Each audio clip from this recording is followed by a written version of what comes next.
Sepulang ke kediamannya, pasca dirawat di rumah sakit akibat pecah pembuluh darah di bagian kepala yang dideritanya hingga harus menjalani 3 kali operasi. Kini kondisi fisik Indra Bekti dikabarkan semakin berangsur membaik. Meski berkumpul bersama keluarga dan orang-orang terdekatnya, presenter kondang itu harus tetap menjalani perawatan secara intens. Misalnya saja, fisioterapi yang rutin dilakukan 3 kali dalam seminggu.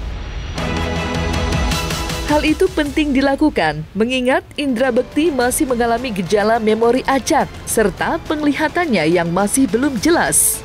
Karena hal itu juga, kepala Indra kini harus ditanam alat bantu selang secara permanen untuk membantu dalam proses penyembuhannya. Maka seperti inilah kegiatan Indra Bekti selama menjalani perawatan di rumahnya bersama keluarga tercintanya.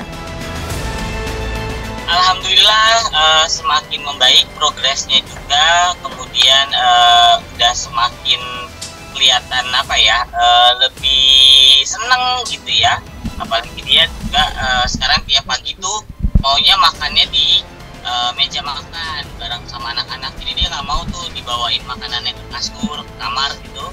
Dia nggak mau, dia lebih suka ikut turun ke bawah terus sarapan bareng. Nanti habis itu dia tiduran lagi di sofa. Terus habis itu dia latihan sama Dila gitu. So far sih dia masih fisioterapi, kemudian obat-obatan yang dari rumah sakit juga masih dikonsumsi karena kan itu juga buat mempercepat kesembuhannya gitu ya. Terus nanti akan ada kontrol ya tanggal 30 ke rumah sakit. Untuk fisioterapinya itu 3 kali dalam seminggu, Senin, Rabu, dan Jumat. Tapi di hari Selasa, Kamis, Sabtu, dan Minggu itu tetap dilakukan latihan jalan sama Dila dan keluarga. Betul. Jadi apalagi Bang Indra ini naik turun tangga itu kan membantu memperkuat otot-otot kakinya gitu ya, refleks kakinya.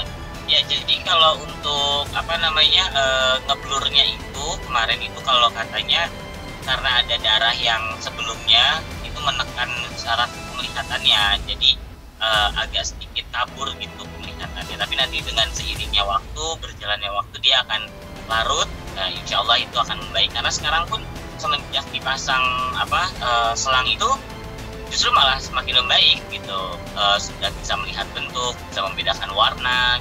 Oke, kalau untuk selang seperti yang tadi Mas Roy udah jelasin ya, itu akan permanen dan akan nanti ada berkalanya untuk dicek apakah ada mampet atau apa, itu nanti akan ada berkalanya itu diperiksa gitu ya. Nah kalau untuk fisioterapinya sendiri kemarin sih sekitar 1 bulan sampai 2 bulan, tapi dilihat juga kan kalau memang, karena kalau dilihat dari perkembangannya Bang Indra itu cepat banget gitu, semakin kesini tuh ya di luar ekspektasi banget gitu. Dia bener-bener sekarang udah bisa jalan, udah bisa duduk sendiri dan segala macamnya tuh dia udah lumayan bisa sendiri gitu. Itu di luar dugaan kita sih gitu. Ya berharap bahwa semoga kepulangannya ini bisa menuju ke proses yang lebih baik lagi dengan progres yang kita harapkan. Semoga semuanya bisa menjadi lebih baik dan pulih seperti dulu.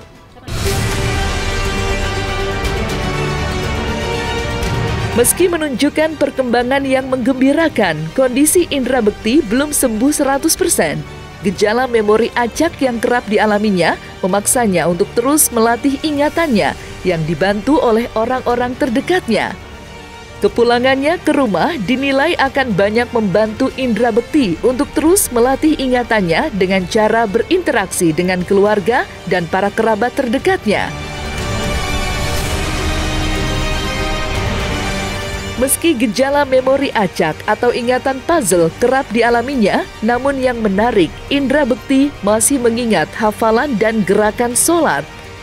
Hal tersebut sempat diabadikan sang istri Dila yang membagikan momen di mana saat Indra dengan lancar menghafal bacaan sholat beserta gerakannya. Alhasil, postingan itu pun ramai mendapat respon positif dari netizen yang terus rindu dan mendoakan Indra agar segera lekas sembuh seperti sedia kala.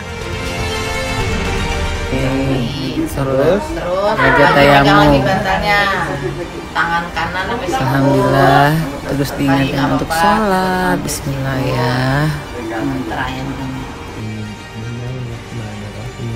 Alhamdulillahirobbilalamin. Alamin Ar-Rahmanir Rahim Maliki Yaumiddin Iyyaka na'budu wa iyyaka nasta'in ihdinas siratal mustaqim siratal ladzina an'amta 'alaihim ghairil maghdubi 'alaihim waladdallin. Amin. Bismillahirrahmanirrahim. Allahu la ilaha illa huwal hayyul qayyum la ta'khudhuhu sinatun wa la nawm lahu ma fis samawati wa ma fil ardh man dzal ladzi yashfa'u indahu illa bi'iznihi ya'lamu ma baina aydihim wa ma khalfahum wa la yuhituna bi syai'in min ilmihi illa bima syaa wasi'a kursiyyuhu samawati wal ardh wa la yahuduhu hifdhuhuma wa la yu'udhu azim. Masyaallah. Allahu akbar. Subhana rabbiyal azimi subhana rabbiyal a'la wa bihamdi subhana rabbiyal a'la wa bihamdi subhana rabbiyal a'la wa bihamdi subhana rabbiyal a'la wa bihamdi. Duduk. Allahu akbar. Rabbi firli warhamni wajburni warfa'ni warzuqni wahdini wa'afini wa'fu'ani. Sujud lagi. Allahu akbar. Subhana rabbiyal a'la wa bihamdi subhana rabbil a'la wa bihamdi subhana rabbiyal a'la wa bihamdi. Duduk terakhir. Allahu akbar. At-tahiyatu lillahi wassalawatu wassalamu. Assalamualaikum warahmatullahi wabarakatuh. Assalamualaikum warahmatullahi wabarakatuh. Dan doa ya. Jadi kalau memori acaknya enggak, ya justru kayak yang saya bilang, dia itu memori ke belakang tuh alhamdulillah nggak ada yang lost. Jadi kayak surat-surat bacaan, niat-niat sholat tuh nggak ada yang lupa ya. Dia masih hafal gerakan-gerakan sholat, ambil air wudunya gitu ya. Itu bahkan dari hari pertama dia pulang ke rumah, itu dia udah mulai sholat itu pas sholat maghrib. Sekarang tinggal melatih otot-ototnya aja sih, karena melatih otot-ototnya, memorinya. Karena kan waktu kemarin di rumah sakit ngobrol tuh masih random ya, masih kalau dalam satu obrolan dia ngobrol terus gitu.